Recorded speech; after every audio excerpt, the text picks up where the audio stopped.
Welcome friends. Pineapple grill toast செய்யலாம் வாங்க. 1 table spoon chilli powder எடுத்திருக்கேன். பிளெயின் சில்லி பவுடர், கொஞ்சமா மஞ்சள் பொடி, 1/2 டேபிள் ஸ்பூன் பெப்பர் பவுடர், மிளகு பொடி, 1 டீஸ்பூன் அளவுக்கு சாட் மசாலா. இது கூட சால்ட் அண்ட் சுகர் 2ம் சேர்த்துக்கிறேன். கொஞ்சமா சால்ட்டு, 1 ஸ்பூன் பெரிய ஸ்பூன் அளவுக்கு சுகரும் சேர்த்துக்கிறேன். இது கூடவே கொஞ்சம் தேனையும் கலந்து, கொஞ்சம் தண்ணியும் கலந்து மிக்ஸ் பண்ணிக்கலாம்.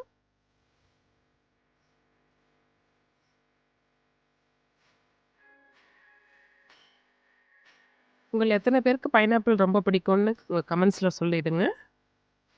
எல்லாருக்கும் ஃப்ரூட்ஸ்னா ரொம்ப பிடிக்கும்.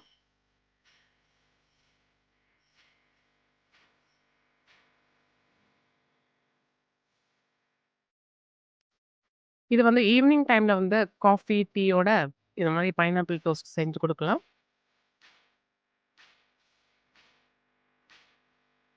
இப்போ இது வந்து நல்லா கலந்து வச்சிருக்கேன். இந்த பேஸ்ட்ட. பைனாப்பிள் இது வந்து நானு கட் பண்ணி சூப்பர் மார்க்கெட்ல கிடைச்சது. அம்பத்தூர்ல கிரேஸ் சூப்பர் மார்க்கெட்ல. அத வாங்கிட்டு வந்தேன். அது கவர்ல நல்லா கவர் பண்ணி இருந்தது. இப்போ இத ஸ்லைஸ் பண்ணிக்கலாம். கொஞ்சமா வாஷ் பண்ணிட்டு ஸ்லைஸ் பண்ணிக்கலாம். வீட்ல வாங்கிட்டு வந்து முழுசா வாங்கிட்டு வந்து கட் பண்ணோம்னா, கட் பண்றதுக்கு வரமாட்டேங்குது. பாதி அந்த ஜூஸும், இந்த சுளையும் வந்து வேஸ்ட்டா போயிடுது. அதனால கட் பண்ணினது எங்கனா கிடைச்சா வாங்கிட்டு வந்துர்றது.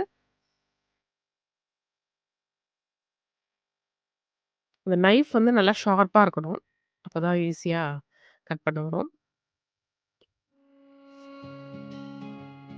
இது ஸ்லைசஸ் போட்டுக்கலாம்.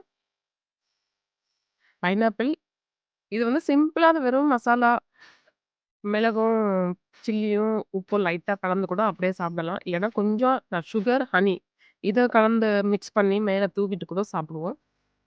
இது வந்து கொஞ்சம் வித்தியாசமா டோஸ்ட் பண்ணி சாப்பிடலாம்னு நெனச்சோம் ஈவினிங். அதுக்கு தான் செஞ்சுருந்துருக்கேன். சரி அப்படியே ஒரு வீடியோ போட்டுறலான்ட்டு.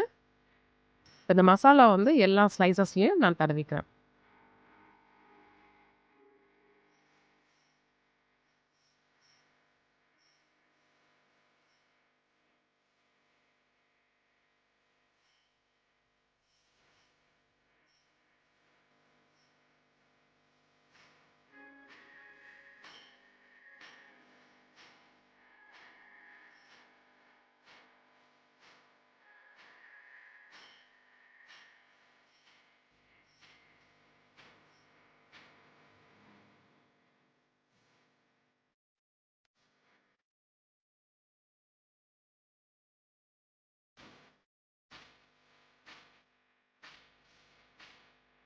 இப்ப நான் இதுல இன்னும் கொஞ்சம் ஹனி வந்து மேல கலந்து விட்டுக்கிறேன்.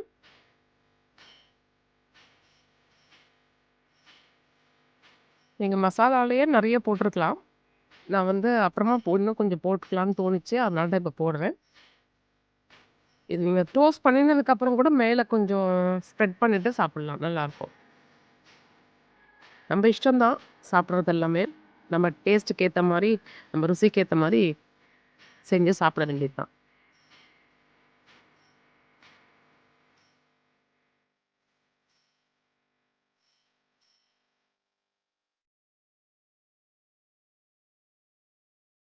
கிரில் பேன் வந்து சூடாயிருக்கு. நான் கொஞ்சமா பட்டர் இருந்தது. அத போட்டுருக்கேன். நான் கொஞ்சம் பட்டரும், ஆயிலும் கலந்து தான் போட்டுருக்கேன். அது சூடாயிருக்கு. இத வந்து டோஸ்ட் பண்ணிக்கலாம். ரொம்ப நேரம் டோஸ்ட் பண்ணணும்னு அவசியம் இல்ல. 2 பக்கமும் 1 நிமிஷத்துக்கும் கம்மியா இருந்தா போதும். டோஸ்ட் பண்ணிடலாம்.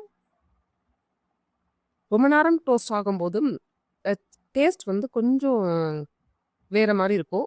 சிறுங்கசப்பு கூட வரத்துக்கு வாய்ப்பு இருக்கு.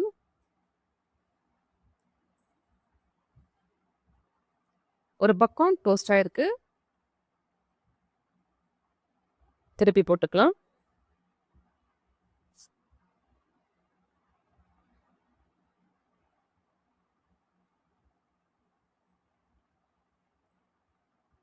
மீடியம் ஃப்ளேம்லயே தான் நான் வந்து டோஸ்ட் பண்றேன். இப்ப இது இன்னொரு பக்கமும் திருப்பி டோஸ்ட் ஆகணும். நான் அது வந்து அந்த கிரில் டெக்ஸ்சர் வரணுங்கிறதுக்காக மேல லிட் வச்சுட்டு க்ளோஸ் பண்ணிக்கிறேன். இதுவும் ஒரு கொஞ்ச நேரம் ஒரு 1 நிமிஷத்துக்கும் கம்மியா இருந்தா போதும். டோஸ்ட் ஆயிடும். ஏன்னா வந்து பேன் வேற சூடாயிருக்கும் ஏற்கனவே. அதனால இது வந்து ரொம்ப நேரம் வைக்க வேண்டாம். இப்ப இத எடுத்துடலாம் பாருங்க. நல்லா டோஸ்ட் ஆயிருக்கு. அந்த ஹனி எல்லாம் போட்டதுனால நல்ல ஒரு ஒரு டேஸ்ட் கிடைக்கும் ஃப்ளேவர். இப்ப இத எடுத்து வச்சுக்கலாம். பைனாப்பிள் கிரில் டோஸ்ட் ரெடி ஆயிடுத்து. நீங்க செஞ்சு பாருங்க எப்படி இருந்ததுன்னு உங்க கமெண்ட்ஸ் குடுத்துருங்க.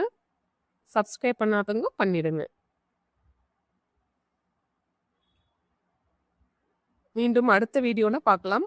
அடுத்த வீடியோ என்ன ரெசிபி போடலான்ட்டு ஒரு சஜஷன் யாருன்னா சொன்னா நல்லாருக்கும். Thank you for watching. Take care.